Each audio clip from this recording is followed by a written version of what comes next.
Out of the Blue is 106 pieces of embroidered Victorian underwear, embroidered with the stories of 100 people living with epilepsy, which moves in the algorithms of an epileptic brain. It's the most complicated installation I've ever done, and it's the most exciting piece of work I've ever done. The 106 pieces of embroidery are actually sewn together, so there's actually 100, and there's 5 rows of 20. And they're on wires suspended from the ceiling, and the wires are attached to pulleys, which are attached to motors, which are attached to computers.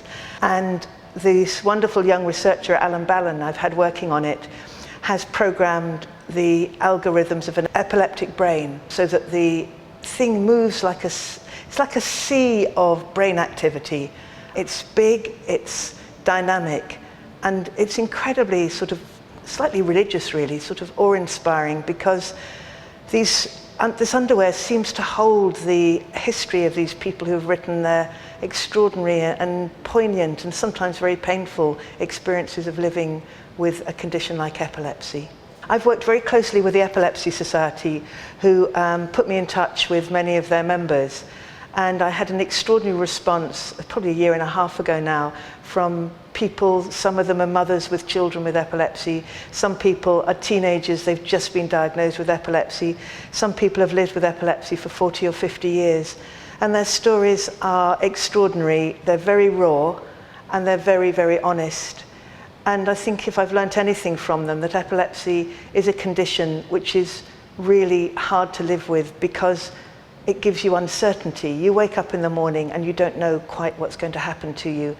And that is a very difficult thing to live with. The scale of the project has meant that I've had to work really collaboratively. So I've had to find people to write their testimonies, people to embroider the work. And I've worked with a fantastic young 3D designer called Will Atkins, who helped me design it and put the structure together. And also we've had the most amazing installation team here at Hatton, who have worked flat out to make it work. I'm moved and overwhelmed by the fact that although I've got my name to it, it's my work, but the honest truth is that I'm dependent on a lot of other very talented people to bring it together, for which I'm enormously grateful. I've been thinking about what I want the audience to take away from it, and I think that art, unlike medicine, can't cure people. It can open up people's minds to things.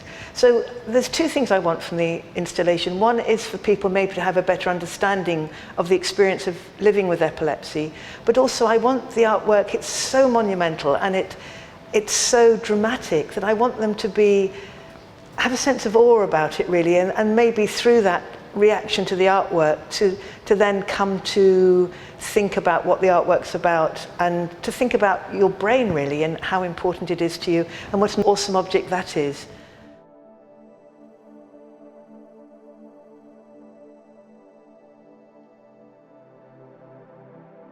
Blue Matter's large-scale video piece, and it's screened or projected onto 2 layers, or 3 layers basically, 2 layers of black voile and a white screen at the background. So it has this kind of strange and eerie spatial effect of kind of falling into a kind of world of being mesmerized, which is something I really like about work, and it's kind of slowly dissolves between one scene and the other. Most of it's hand-drawn.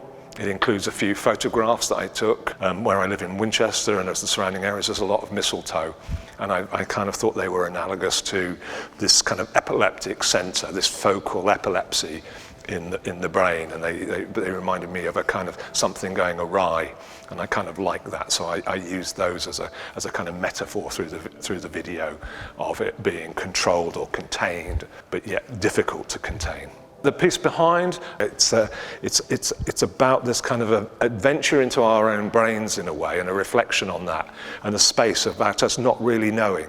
Each of the trees is kind of isolated from the others, and they float around in the space. And it seems to be a kind of metaphor for the science, really. We don't know a lot. We don't know about the connections. We know bits, but the totality we don't understand. So it had that kind of, I suppose, a mesmerizing feel to it of not understanding, but being in another world, which I think our brains are. They're another world that we really don't know. And so most of our activity is unconscious. We never know about it. All of the control of our bodies, all of this control, the stuff that comes into conscious seems to me to be a very small window that we have. And in a way, it's kind of analogous to another aspect that I'm really interested in. Scientists, in a way, never have a way of getting in our brains. We haven't fully conquered that. And one of the ways that we do have of envisaging the brain, or what we're like, or how we think and how we associate things, is through artistic practice. We can make pictures of that we see, that we might understand. And I think that's a kind of a really interesting aspect of the work. Storm Level is, again, a piece that's come out of these kind of modular units. I bought all of this sets of kind of devices and things that I was going to work with. And I was quite interested in this kind of, again, notion of level, of coming back to normal. Every so often also a fan and a soundtrack disrupt the situation. And the fan blows onto the voiles and disrupts and puts into a wave the normal level of the lasers, and it's that, and then when the fan goes off, it quietens down and goes back to level. So I quite like that kind of interaction. And in the space, nobody knows quite where the sensors are that switch things on and off.